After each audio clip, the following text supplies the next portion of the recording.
Olá pessoal, tudo bem com vocês?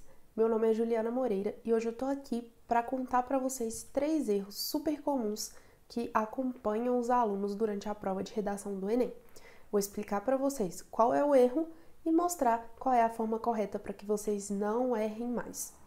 Bom, queridos, se vocês têm interesse sobre esse assunto e sobre tudo que diz respeito à redação do Enem, é só se inscrever aqui no canal, clicar no sininho para ativar as notificações e assistir aos vídeos. Não se esqueça de deixar o seu like e os comentários, tá bem? Conto com vocês!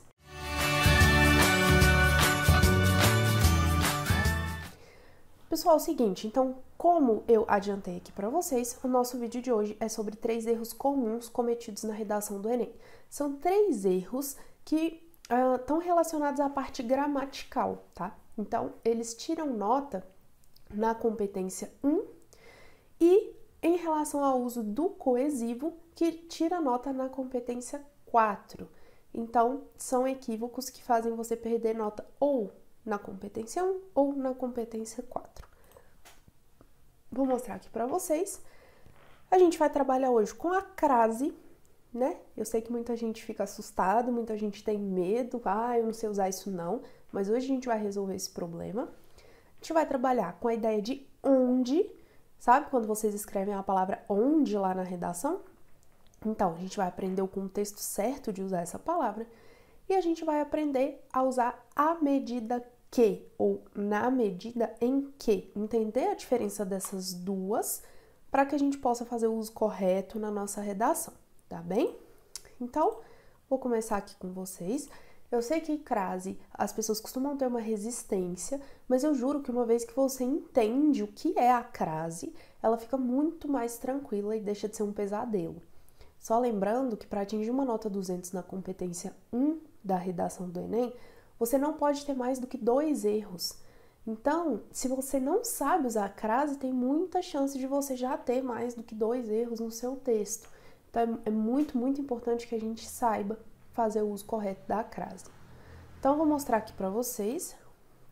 Tá aqui. Vamos entender uma coisa, tá? Antes de mais nada. A crase, que é esse azinho com acento grave.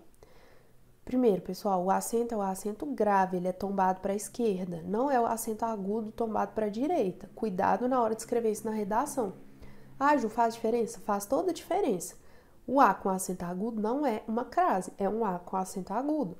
Então, você precisa necessariamente tombar esse acento para a esquerda. Muita gente até sabe usar a crase, mas joga o acento para o outro lado. Isso aí já está errado, já vai contar como um equívoco. Então, cuidado aqui na hora de selecionar o seu acento. Bom, vamos entender. O que significa esse A com esse acento grave? Significa que eu estou juntando uma preposição, um A, que é uma preposição, com um A, que vai ser um artigo feminino, ou um pronome demonstrativo, ou aquele, aquela e aquilo. Que não entendi nada, parece que ficou pior do que estava. Não, calma. O que eu tô te mostrando? Que o A craseado só vai existir se você juntar um A de preposição com alguma outra categoria do A aqui, o artigo ou pronome. O que acontece, então? Necessariamente, todas as vezes que eu usar a crase, eu tenho a exigência de uma preposição. Ju, ainda não estou entendendo direito, você me explica melhor aí. Então, a gente tem aqui preposição que vem depois da palavra com sentido completo. A gente tem o artigo que ocorre antes do substantivo feminino. E a gente tem o resultado dessa soma. Então, na construção, no que tange à crise econômica, eu tenho no que tange a e tenho o artigo a crise econômica. Depois eu tenho condenado à prisão. Condenado tem a preposição a e prisão tem o artigo a. Nossa, Ju, mas o artigo é fácil, né? Porque se eu falo a crise econômica, a prisão, a casa, eu sei que leva artigo. Mas como que eu vou saber se tem a preposição? A dúvida, geralmente, ela tá aqui na preposição, ela não tá na presença do artigo. Então, o que a gente faz? A gente faz a pergunta para o nosso objeto, lá para o nosso, no caso, que é o nosso verbo.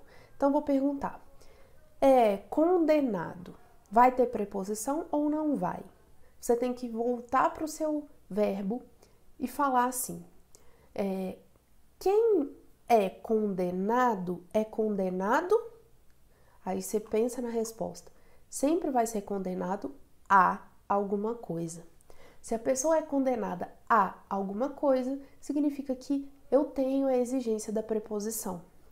Da mesma forma que, se eu digo assim, eu vou à padaria, vai ter crase ou não vai ter crase? Aí eu tenho que pensar, faz a pergunta para o verbo. Quem vai sempre a algum lugar. Se o verbo te der essa resposta com uma preposição, significa que a sua construção vai ter que ser com crase. Então, vamos ver lá de novo, que no que tange a crise econômica. Quando eu junto esses dois, eu tenho no que tange a crise econômica. Condenado à prisão. Quando eu junto, foi condenado à prisão. Ok, Ju, tá mais fácil, mas ainda tá estranho para mim. Vamos ver então quais são os casos de crase obrigatória e depois de crase proibida, para eu passar um macetezinho aqui para vocês. E aí vai ficar mais fácil do que já é. Lembra sempre então, a gente faz a perguntinha pro verbo, quem vai a algum lugar. Quem é condenado a alguma coisa. Então vamos ver. Crase obrigatória, quando se puder trocar um nome feminino por um masculino e ocorrer a contração ao.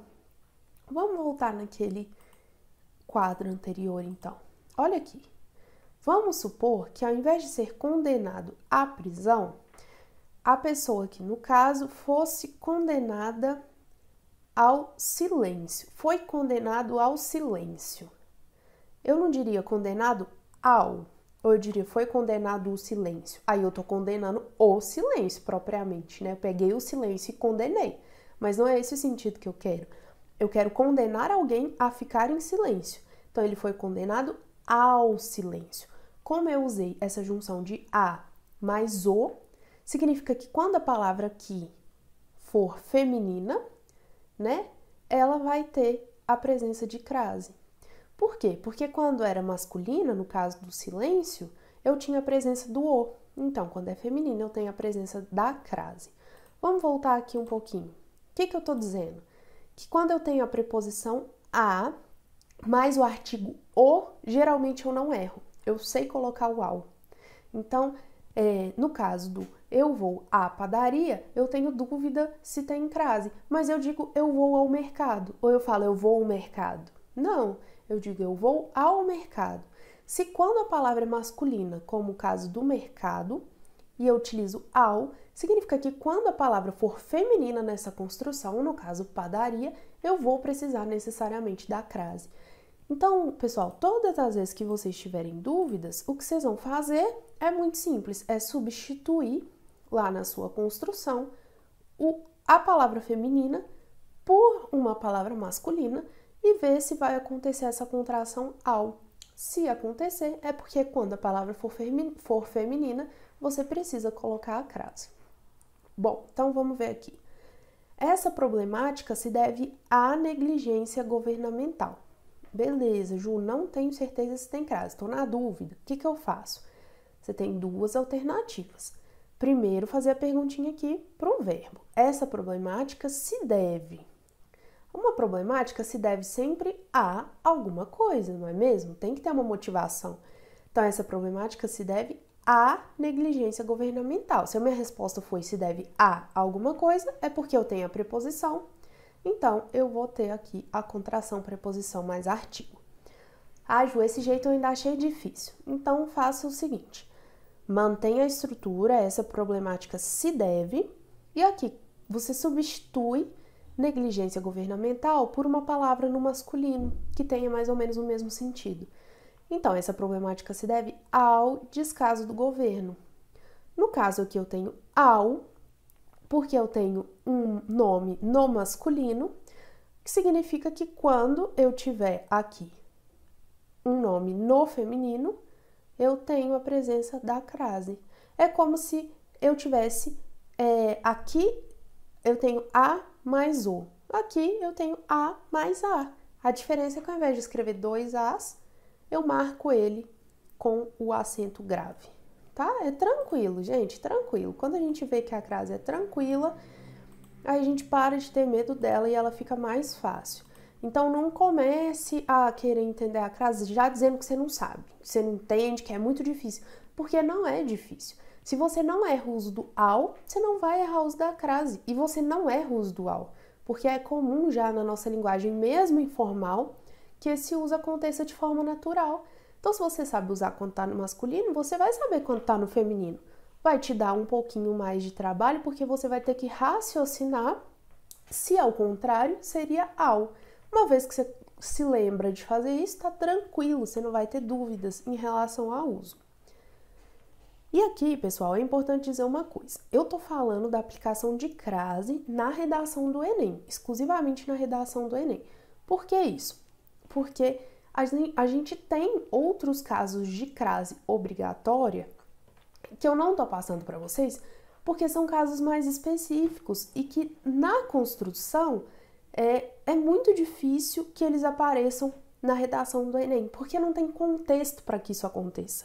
Então, eu tô mostrando para vocês os casos que possivelmente aparecerão na prova. Digamos que com essa linha de crase aqui que eu tô te mostrando, que é muito simples, você vai dar conta de 95% dos casos de crase na sua redação, tá? Mas é bom eu te informar que existem outros casos, porque caso esse conteúdo caia na prova de língua portuguesa, por exemplo, esses não são os únicos casos. Esses aqui são os casos específicos e voltados para a prova de redação, que é o nosso objetivo. Bom, agora é fácil, né? Você já sabe quando usar, mas facilita muito também se você souber quando não usar. Se eu tenho certeza de quando não usar a crase, eu já tenho meio caminho andado, porque eu vou bater o olho e falar, isso aqui eu não preciso nem testar, porque é um caso de crase proibida. Aqui a gente tem crase proibida nos seguintes casos. Antes de nomes masculinos. Por quê, Ju? Ué, porque a gente viu juntos lá que a crase é uma preposição mais um artigo feminino. A gente não pode usar artigo feminino antes de nome masculino. Então, esse é o motivo pelo qual a crase é proibida antes dos nomes masculinos. Ela também é proibida antes dos verbos. Por quê, Ju? Pelo mesmo motivo, a gente não usa artigo antes de verbo. Ela é proibida antes dos pronomes demonstrativos. Este, esta, isto, suas, esse, essa, isso. Tranquilo? Esse aqui é um caso mais para a gente ter na memória, mas muito tranquilo, né? Este, esta, isto, esse, essa, isso, a gente não usa crase antes dele. E os outros, aquele, aquela, aquilo, esses eu posso ter a presença da crase. Pessoal, esse é importante vocês terem em mente pelo seguinte motivo. Este e esse aparecem muito na redação. Então, cuidado com o uso da crase antes desses pronomes demonstrativos, tá? Quando eu não posso usar a crase? Quando eu tenho um a no singular e o meu nome é no plural. Como assim? Eu posso ter essas duas construções, elas estão corretas. Por quê? O país só se dedica a pessoas com privilégio financeiro, é possível. E aí vamos fazer a perguntinha lá pro verbo. Quem se dedica a alguma coisa. Então, nesse caso aqui, quem se dedica a pessoas com privilégio financeiro. Então, posso escrever a pessoas. Eu tô colocando aqui a preposição, perfeito. Mas eu não tô colocando o artigo. E se eu quiser colocar o artigo mais a preposição? Aí seria um caso de crase. Aí eu preciso trazer para o plural. Por quê? Porque o meu artigo aqui precisa estar no plural. São as pessoas com privilégio financeiro. Eu não falo a pessoas, né? Então, o país só se dedica às pessoas com privilégio financeiro. Contração do a, crase, o país só se dedica às pessoas com privilégio financeiro. Tranquilo? Então, ou você escolhe não colocar o artigo, colocar apenas a preposição, e aí não é um caso de crase, ou você escolhe colocar o artigo e ele precisa concordar com o que vem depois. Então, no caso, pessoas está no plural, aqui precisa estar no plural, e aí sim você coloca a crase. O que tem que tomar cuidado então, pessoal? tomar cuidado em não colocar uma crase em um A que está no singular antes de um nome que está no plural. Tranquilo? Muito fácil o uso da crase, fala sério. Você nem sabia que podia ser tão simples. Quando a gente entende bonitinho essa ideia aqui, do que é a crase, tudo se torna mais fácil. Então, eu sugiro que a partir de hoje vocês comecem a prestar muita atenção na redação de vocês, o que é considerado um caso de crase obrigatória e o que não é. Tenham um carinho com essa questão, porque pode... mas é só um erro. Mas às vezes é um erro que está te separando da sua nota acima de 900 e a gente não quer isso, a gente quer uma nota acima de 900. Então, aproveitem e prestem mais atenção nesse uso da crase durante a redação, tá? Queridos, agora eu vou trazer para vocês o emprego de onde. Vou até colocar aqui na tela. É um emprego que é o seguinte: vocês costumam errar muito esse emprego. Não porque vocês não saibam escrever onde, eu sei que vocês sabem, não é esse o caso de erro, mas é o erro de contexto. Por quê? Porque o onde só pode ser usado quando a referência for um lugar. Por exemplo, a escola onde eu estudo. O onde está fazendo referência ao quê? A escola. A escola é o quê? Um lugar. Então, eu posso usar o onde. Se a situação não for esta, eu não posso usar. Então, vou jogar aqui para vocês. Vamos lá. O onde deve ser usado apenas quando a referência for lugares ou espaços. Vamos para esses dois exemplos, tá? Como que vocês costumam usar na redação? Dessa forma aqui, ó. A situação econômica onde estamos causa medo à população. Eu sei que dá uma vontade de usar o onde, mas você tem que tomar cuidado. Aí você vem aqui, como que a gente não erra? Você vai olhar para o onde e vai falar o que o onde está recuperando. A que ele faz referência? Aqui ele está fazendo referência à situação econômica. A situação econômica é um lugar? Não, a situação econômica não é um lugar. Então, eu não posso usar o onde. Eu vou usar o que então, Ju? Nesse caso, vai usar na qual. A situação financeira na qual estamos causa medo à população. Nossa, mas é quase a mesma coisa. É quase a mesma coisa? Não. Tem diferença de uso no contexto. E o que acontece? A competência 4, que é aquela que diz respeito ao uso dos mecanismos coesivos ao longo do seu texto, ela não admite inadequações para a nota 200. O que isso significa? Que você não pode ter nenhum erro, nenhum equívoco no uso de coesivos se você quiser ter a nota 200. Nossa, mas se eu usar, não errar nada, encher minha redação de coesivo, de operador argumentativo, tá perfeita, mas eu coloquei um onde fora do lugar. O que acontece? 160 para você. Não atinge a nota 200, não adianta chorar. E esse onde, ele chama a atenção do corretor, porque o corretor, que já está acostumado com essa correção, com a linguagem formal, ele bate o olho no onde e ele sabe que está errado o uso. Então, cuidado, porque é um onde que pode estar separando você de 40 pontos a mais na sua redação. Vamos ver aqui, pessoal, então, o outro exemplo. Os idosos são excluídos da revolução digital onde estamos. O que a gente precisa fazer necessariamente? Pegar o onde e ver ao que ele está fazendo referência. Então, onde faz referência à revolução digital. A revolução digital é um lugar? Não. Então, eu não posso usar o onde. Eu tenho que usar aqui, no caso, na qual. Nossa, Ju, então eu nunca vou usar o onde? Olha, na redação do Enem é muito difícil que você use o onde da forma adequada. Porque a gente não tem muito um contexto que trata de lugar para isso acontecer. Mas pode ocorrer. Por exemplo, o Brasil é um país onde... Aí sim. Por quê? Porque o onde, nesse caso, está fazendo referência ao Brasil. O Brasil é um lugar, então eu posso usar o onde. Aqui, por exemplo, a sociedade precisa se preocupar com as farmácias, onde medicamentos são vendidos com quase nenhuma fiscalização. O que acontece aqui? Esse onde faz referência ao quê? Às farmácias. As farmácias são um lugar? Sim, elas são um lugar. Então, perfeito, posso usar o onde. Posso usar, tranquilo. Se a farmácia não fosse um lugar, eu não poderia, como nesses outros dois exemplos que eu trouxe para vocês. Então, queridos, é muito tranquilo. O que a gente tem que prestar atenção? Onde só faz referência a lugar.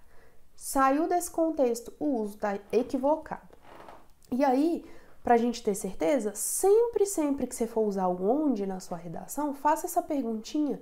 Ao que o onde está fazendo referência? O que o onde está retomando? Aqui o onde está retomando situação econômica. Aqui o onde está retomando revolução digital. Nenhuma das duas coisas são lugares. E aqui o onde está retomando farmácias. Farmácias são lugares, então beleza, posso usar. Agora que vocês sabem usar o onde e não vão deixar de tirar 200 na competência 4 por conta dele, eu vou apresentar outra regrinha para vocês que faz muita gente perder nota na redação. À medida que versus na medida em que. Ah, mas não é a mesma coisa? Não, não é a mesma coisa. Elas têm sentidos muito diferentes. Então, não é em todo lugar que você usa à medida que você pode simplesmente substituir por na medida em que. Por que não, Ju? Porque à medida que é igual à proporção que. Enquanto que na medida em que quer dizer uma vez que ou por quê. Então, enquanto a medida que tem ideia de proporção, na medida em que tem ideia de causalidade. Percebam como é diferente. É diferente eu tratar de proporção e tratar de causa, não é? Então, também, esse emprego aqui, ele precisa ser muito específico, ele precisa ser diferente um do outro. Vamos ver nesses exemplos aqui. Ah, pessoal, chamando atenção para uma coisa. À medida que é uma expressão que leva crase. Leva crase por natureza. Então, a gente precisa, sempre que for escrever à medida que, jogar essa crase aqui, tá? Outra coisa, queridos, não misturem as expressões, tá? Já vi muito em provas, à medida em que. Isso não existe. Ou é à medida que, ou é na medida em que. E elas são usadas em contextos diferentes. Bom, primeiro, a população brasileira envelhece à medida que a expectativa de vida aumenta. Veja bem, se você pode substituir esse à medida que por à proporção que, então o uso está correto e tem a ideia de proporcionalidade. Vamos lá, a população brasileira envelhece à proporção que a expectativa de vida aumenta. Então, a população brasileira envelhece à proporção que a expectativa de vida aumenta. Vamos aqui para o nosso segundo exemplo. À medida que a temperatura aumenta, nos preocupamos mais com o aquecimento global. Aqui, a gente poderia substituir por à proporção que a temperatura aumenta, nos preocupamos mais com o aquecimento global, sem prejuízo de sentido, tá? Então, essa é a ideia de uso do à medida que. Agora, passando para o na medida em que significa uma vez que ou que traz a ideia de porquê, sempre num contexto de causalidade. Para quem tem dúvidas sobre causalidade, eu gravei um vídeo sobre coesivos e eu explico exatamente qual é esse sentido. Eu vou deixar na descrição do vídeo aqui para vocês. Bom, primeiro exemplo, a sociedade ficou inconformada na medida em que retiraram os direitos trabalhistas. Beleza, então vamos pensar. A sociedade ficou inconformada uma vez que retiraram os direitos trabalhistas, ou por que retiraram os direitos trabalhistas. Essa é a causa de a sociedade ter ficado inconformada. Então, a gente usa na medida em que. Na medida em que não havia aulas, os alunos foram liberados. Então, por que não havia aulas, ou uma vez que não havia aulas, os alunos foram liberados. A causa dos alunos serem liberados é porque não havia aulas, então cumpre esse papel de causalidade. Tranquilo? Então, só atenção que a expressão à medida que, ela precisa da presença dessa crase, essa crase é obrigatória para a gente, e ela tem ideia de proporcionalidade, enquanto na medida em que tem ideia de causalidade. E só reforçando para vocês, não existe a medida em que, tá? Cuidado com essa confusão entre as duas expressões. Queridos, então eu espero que não tenha ficado dúvidas sobre o uso da crase, o uso do onde e a diferença entre a medida que e na medida em que. Tô certa de que vocês não vão errar isso na prova mais e queria pedir para vocês um carinho muito especial com essas questões gramaticais, porque a competência 1 é a que mais retira nota das pessoas na prova de redação do Enem. Se você quer ser diferente, se você quer ser um aluno que faz parte daquela pequena porcentagem de alunos acima de 900, você precisa dar atenção aos detalhes. E o que eu estou trazendo hoje aqui para você são detalhes muito importantes e mais, são recorrentes durante a prova. Espero que eu tenha ajudado e se você ficou com alguma dúvida é só deixar um comentário aqui para mim. Não se esqueça de curtir o vídeo e assistir aos outros vídeos do canal. Aguardo você no nosso próximo encontro. Um abraço e até lá!